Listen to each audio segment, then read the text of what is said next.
ما تقوليش ليا مازال ما جربتيش الكيكه بريوش اللي اش غادي نقول لك عليها. انا بعدا هاد الكيكه بريوش غادي تبقى معتمده عندي نحضرها لوليداتي. واحد الخفه، واحد المذاق، الهشوشيه الرطوبيه، ما شاء الله، الحجم مرتفع، راها دايره واحد الضجه وتستاهل. ما نعاودش ليكم الوصفات اللي فيها ديك التعليكه الرطوبيه الخفه، خفيفه خفيفه خفيفه بزاف. غير جربوها، انا متاكده غادي تعجبكم. عرفتي في هذاك المذاق ديال البريوش مع الكيك، مذاق اللي زوين بزاف. غادي نحضروها غير بجوج ديال البيضات، ها نتوما كتجي روعه. صراحة تستاهل انكم تجربوها، وإلا جربتوها ان شاء الله انا متأكدة غادي تبقى معتمدة عندكم، ديما غادي تحضروها لوليداتكم، لانها كتجي خفيفة رطبة مرتفعة في الحجم ديالها كيف ما لاحظتوا في الفيديو. اول حاجة بالنسبة للمكونات، عندي جوج الحبات ديال البيض اللي من الاحسن انهم يكونوا في حراره ديال المطبخ. بالنسبه للحبات ديال البيض ما عنديش انا حبات ديال البيض اللي كبار، يعني متوسطين. صافي غادي ندير جوج حبات ديال البيض، قبيصه ديال الملحه دائما لتصحيح الذوق، كاس ديال السكر بالعبار ديال كاس العنبه ديال السكر سنيده كيف ما لاحظتوا. وغادي ندير هنا الفانيلا كنكه. يمكن لكم حتى ديروا قشور ديال البرتقال ولا الحامض، دابا ما شاء الله الموسم ديال البرتقال، تنسموا بها هكا حتى هما غيعطيوها مذاق اللي زوين. انا درت غير الفاني. وغندير هذه القبيصه ديال الملحه، نخلط هاد المكونات مزيان، ما تحتاجوش نهائيا الطراب الكهربائي، غير بالطراب اليدوي كيف ما لاحظتوا ديما تنخدم معكم به. غتجيكم الوصفه ان شاء الله ناجحه. غادي ندير هنايا كاس ديال الزيت. بالنسبه لهاد الكاس راه تماما بحال ديال العنبه، اللي كيعبر ديال العنبه كيعبروا حتى هو ديال زيت نباتيه. صافي غنخلط هاد المكونات مزيان. وهاد الفار هذا خاصو يذوق من كلشي حتى الزيت ما يذوق منه. راكم عارفين الوليدات. صافي خلطت هنا مزيان دوك المكونات. وغادي نزيد هنايا جوج الكيسان ديال الحليب. ضروري كل الحليب دافي، لان غادي نضيفو هكا الخميره ديال الخبز. ضروري ما اننا نديرو الحليب دافي باش هكا تفاعل لينا الخميره ديال الخبز. غندير جوج الاكياس ديال الخميره ديال الحلويات، وغادي نخلط مزيان كيف ما لاحظتوا حتى كتذوب لي هكا ديك الخميره ديال الخبز تماما. نتوما درتو الخميره الفوريه راه كتذوب بسرعه. صافي غادي هنا نضيف الدقيق. بالنسبه للدقيق غربلتو من قبل، تقريبا غادي تحتاجوا بين 400 حتى 450 غرام ديال الدقيق. من الاحسن يكون من النوعيه الجيده. كيف ما لاحظتوا في الاول كنديروا بحال الكيك، كنبقاو نضيفوا الدقيق بشويه بشويه وحنا كنخلطوا مزيان كاننا كندلكوا هكا في العجينه. من الاحسن كيف ما قلت لكم او ضروري ديروا الحليب يكون دافي، خصوصا دابا ما شاء الله الجو بارد، باش هكا دغيا تخمر لينا، لاننا غنخليوها تخمر. بالنسبه للاخوات اللي ما عندهمش الحليب وعندهم حليب بودره، يمكن لكم هذاك الحليب السائل تعودوه بالماء وديروا واحد جوج المعالق ديال الحليب بودره. المهم نديروا هكا شي حاجه من المشتقات باش تجينا رطبه وتجي خفيفه.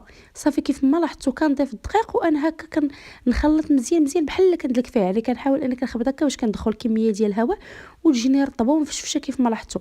لان هذه ماشي كيكه، هذا كيك بريوش. داك ما شاء الله اللوين مذهب، المذاق ما نعاودش لكم. عرفتي راه واحد الهشوشيه واحد الرطوبيه ما كايناش في الكيك نهائيا، جات خفيفه وبنينه بزاف، غير جربوها. صافي كنبقى هكا كنخلط كيف ما لاحظتوها نتوما، باش كنحاول انني دوك المكونات مزيان كينسجموا ليا. هاد العمليه عندكم هكا الطراب يعني مزيان ديال الاينوكس، يمكن لكم ديروها غير به او ديروها حتى بيديكم كيف ما غادي تلاحظوا في الفيديو. انا حيدت هكا الطراب وكملت غير بيديا. صافي هنا انا راه خدامه معكم وانا رد البال هنا، وهنا غادي تلاحظوا هكا في الفيديو ما شاء الله. وما بغيتش نقطع لكم هكا شي مقاطع اللي يكونوا اكيد ضروريه، خصوصا باش تجيكم مرطبه وتجي مفشفشه. يعني ضروري هاد العمليه ما ديروها. هانتوما لاحظوا القوام ديالها كيفاش كيكون. دهنوا ايديكم هكا بشويه ديال الزيت، وحاولوا انكم هكا بحال كتدلكوا في العجينه كيف ما قلت لكم، كيف بحال هاد الطريقه هذه. هانتوما باش داك الهواء كندخلوا وتجينا ان شاء الله رطبه وتجيكم زوينه كيف ما شفتوا هكا في الفيديو.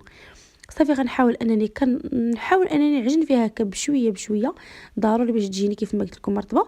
وغادي نغطيها نخليها تخمر.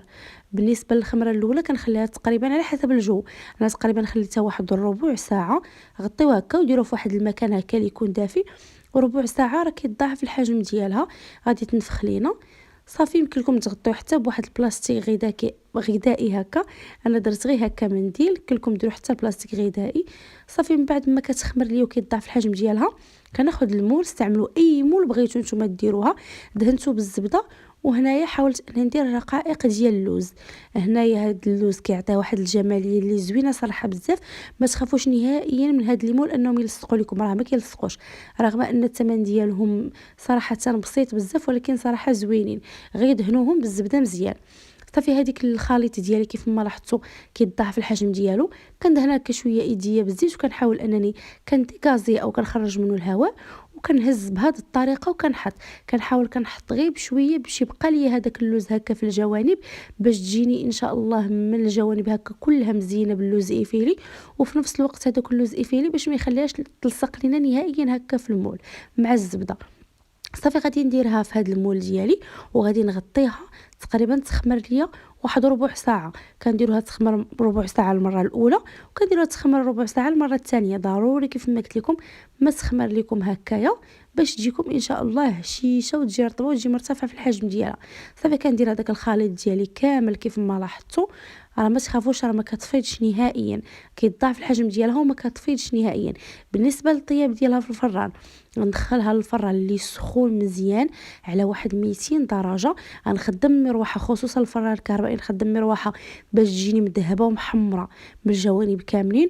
انا بالنسبه ليا شعلت عليها غير من التحت حتى ضعف الحجم ديالها وتحمرت ليا من التحت مزيان مزيان، ومن الجوانب كاملين. عاد شعلت عليها هكا من الفوق غير الذهب اللون ديالها شي شويه. بالنسبه للاخوات اللي عندهم الفران ديال الغاز، حاولوا تسخنوه مزيان بحال غادي طيبوا الخبز. من بعد ما كتدخلوها ديروا العافيه هكا تكون متوسطه، وحاولوا انكم ديروا شي مقيله من التحت باش طيب على خاطرها. صافي بعد ما كتطيب كنديموا ليها بالسرعه. ها نتوما شوفوا، راه الفيديو موضح راسو، هشيشه رطبه.